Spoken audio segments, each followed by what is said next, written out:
disappointed, but more than being disappointed, I'm very proud. You should be. You have a lot to be proud of. I've been here since 1997, before the Diamondbacks even played their first game here. And I've told people, I've said this on the air many times, I said it to Bernsey, this was the most special moment of me being a fan in this state, watching this team go through this ride to the World Series. It meant so much to me, my family, the fans of your baseball team, the community, the state itself. But I want to know, what did it mean for you? What did it mean to you to have this team go on this ride and get you back to the World Series?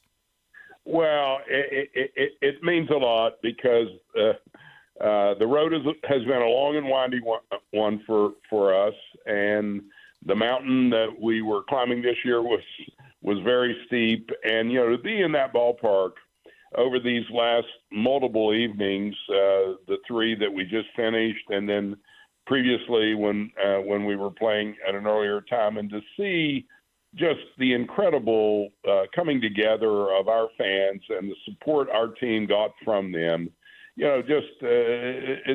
it really touches my heart, is how I feel about it all. Yeah, it was. It was emotional for all of us. But, man, this ride started on October 3rd when you came back and beat the Brewers and lasted a month, and it was so enjoyable. What does it mean for a smaller to mid-market team like the Diamondbacks to have this type of success? Texas had a payroll of $247 million, Houston $236, the Phillies $245, the Dodgers, I don't even know what they were, but they were up there. You guys are at $117, $120. What does it mean that a market like this can have success and make it to the World Series?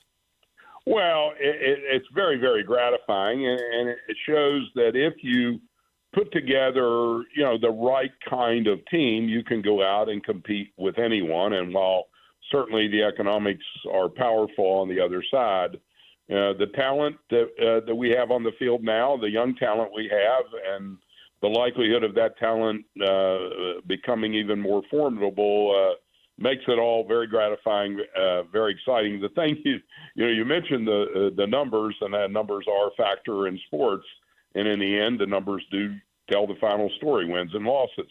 But one of the things that I've been watching as this whole magical month unfolded, and we started out in Milwaukee, and we went from Milwaukee to L.A., and then here, and then to Philadelphia, and then to here, and then to Philadelphia, and then to Texas, and then to here, was every single day, every game, those who prognosticate pick a favorite.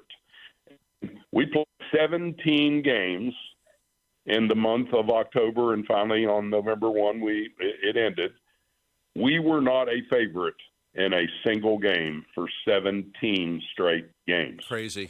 So when you say that, and then you say the math you already said, you add those things together, and you look at the results that these young men put together for all of us, I mean, it's breathtaking. It really is. Ken Kendrick, our guest here on the Burns and Gambo Show. I asked Troy Lavello the same question earlier that I want to ask you now. Looking back on the wild ride, did you have a favorite part, Ken? Well, it's hard to pick one when you've had so many high points over a month. But I'll if you allow me two. Sure. I think winning the series against the Dodgers, who, as you guys remember me saying to you, and I've said to a lot, have been the Diamondbacks' 900-pound gorilla, and sweeping them in 3 games, was incredibly joyful for me. But then when you play a team as formidable as the Phillies, the defending National League champs, and 1 game away from winning the World Championship last year, and you have to go to their ballpark and win 2 in a row to go to the next round, and you actually pull it off, that's pretty special as well. So I'm gonna allow myself 2 very, very high moments within a lot of high moments. You're allowed to have as many as you want. It was certainly that fun of a month.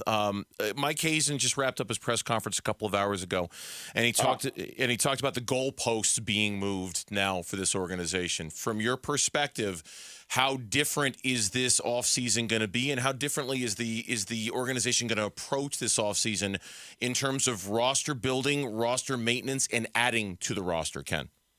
Well, it's a great question. The the opportunity that playing all of these games creates is an economic windfall that was not planned. And so it's always been our approach to this ball club over all the years that we reinvest the dollars that we have back into the payroll of our team. And there is a windfall of this last month, and we will use that to invest back in the players on the field, and it will allow us to make some additions to the roster to fill every roster. There are always holes. There are always places you can improve, and we have ours, and our opponents have theirs. And we're going to be in a position this offseason to make not so insubstantial investments in the ball team, and maybe those numbers you started with won't be quite the differential between some of our well-heeled opponents and our arch club going into next year. But making the right choices is a challenge, and thankfully we have, and I think most would now see this. We have an extraordinarily talented front office. If we can just give them the tools, they're going to produce results, and I think we've now seen that. And so I'm one to always reinvest in anything I'm a part of when I have the opportunity to do it. Yeah, your fan base was fantastic. They sold out all of these baseball games. All three of the World Series games were sold out so quickly. And I bought tickets for my family. It was just an incredible opportunity to go see this team play in the World Series. And you have always said that you'll reinvest in the team. We don't know the exact numbers, but how significant? Give me a rough estimate. How significant of an increase do you think the payroll will be? Well, 5, 10, 20%? The final accounting isn't in, and then the next weeks we'll kind of have all the numbers from this season. One of the other things that it seems is occurring, and I hope will continue, is I think we've created enough interest in the community and our fans that there are those fans who are investing in next season, and those monies, season tickets and buying single games, gives you a comfort level, in looking at what are your economics, what can you afford to spend. And I don't want to pick a number today. We'll begin to work on this. Well, I think the guys deserve a little bit of a break, so we'll probably be putting numbers on paper starting early next week, and we'll see how it plays out. But obviously, as we spend the money, it becomes public, and I think our fans will be proud that their money is going to the right cause, and that's to build a better and more talented roster. I know you have inherently a lot of trust in Mike Hazen in the front office. You just stated that a couple of moments ago as we're chatting here with Ken Kendrick. In general, would you believe that money would be better spent on a one-player, big-ticket item kind of guy, or to spread it out a little bit as you look to reinvest that, Ken? Well, it's another good question, and Mike we trust, as they say in Diamondback land. I think he and his chief lieutenants will come forward, and Derek and I will sit with them, and we will talk about their thoughts, and they'll get some feedback from us, but they'll be making the decisions on how they do that. And I would say there's more than one spot we would like to be better, and without me trying to be general manager, which I am not, we will invest some money in pitching. There's a couple of spots, on the non-pitching side, the hitting side and defensive side of the house where we can probably make improvements. But the best news of all of what I think you can see on the field, and maybe a reason why our fans are so supportive of us, we have wonderful young players, who they're already there. And the odds, hopefully barring injury, is most of these young guys are going to be even better going forward than they already are. And that's going to hopefully make us a better team. Now, saying all that, what happens when teams don't succeed? Others this year that we've been looking up at that are now looking up at us, they're going to want to get better too. And so every year is a new challenge. It's ever more expensive in sports. That's across every sport, our sport not being an exception. And we'll try to do our best to be be better than we were this year, and hopefully be good enough to be right back where we were. Ken, you talked a few weeks ago about, like, when the season's over, maybe looking at a possible extension for the skipper who just took you to the World Series, Torey Lovullo. Do you expect those discussions to start soon? It was agreed upon as we made decisions with the front office guys before the season ended that Torey needed to keep his eye on the ball and manage the team through the end of the season.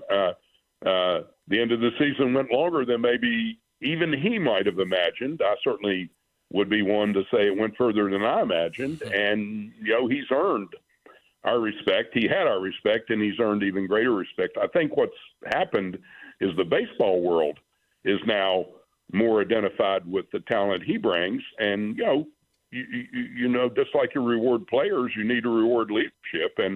And we will do so. It'll be up to Mike to come forward and say, here's what I think we should do. But I know I'm going to be very supportive of whatever Mike comes forward with. Well, congratulations, Ken. It was a tremendous season. Brought a lot of enjoyment to the fan base here. You really galvanized the whole community. Everybody was behind this Diamondback baseball team. And I will say, from me and Bernsey, it is a tremendous group of young men. I mean, we had so many of the players on our show on game days, 2 hours before the game, star players on this team that had no problem getting on with us and talking baseball with us and not saying, no, I can't do it. So a tip of the cap to everybody in that organization, because you guys are doing things the right way. Well, that's very kind of you to say. And I'd like to, if I can, say two things as we close. Is one, you referenced it. One of my great lines in life is sometimes good things happen to good people. And you just identified a group of very fine young men, and good things have happened to them, and they deserve it. But more than all of this, the thing I want to say today in particular is thank you to our community. I think this baseball team did something that's very hard to do in the world that we live in. It's a tough world that we live in today. It brought our community closer together. And that makes me all the more proud of what they've done, that our community is a closer place. We had something to rally around. Everybody, regardless of our views on many issues which we all differ on, I think we all shared the common thread of let's go D-backs. And it made me most proud, and I will close this way, sitting in Texas the other night with 45,000 people, and the Diamondbacks, we did win a game there. We were ahead, and the game was in hand, and late in the game, the crowd was quiet. They were, of course, for the Rangers. There were about 400 of us, but the chant in the ballpark was, let's go D-backs. Yeah. If you're me and you're an Arizona person, that had to make you very, very proud, and it sure did make me proud. It did for us as well. Ken, we really do appreciate the candor and you coming on so close at the end of that World Series. Congratulations from all of us again. We can't wait to see what happens this offseason. We're all going to be tuned in to see what goes down. So best of luck with that. Well, we know our job is to be back right where we were, and we're going to work as hard as you can imagine in trying to reprise this season and take one more final step forward. That's what our goal is. Thank you, Ken. Congratulations. Thanks for coming on. Yep. Thanks, Ken. Ken Kendrick joining us here on the Arizona Sports Line.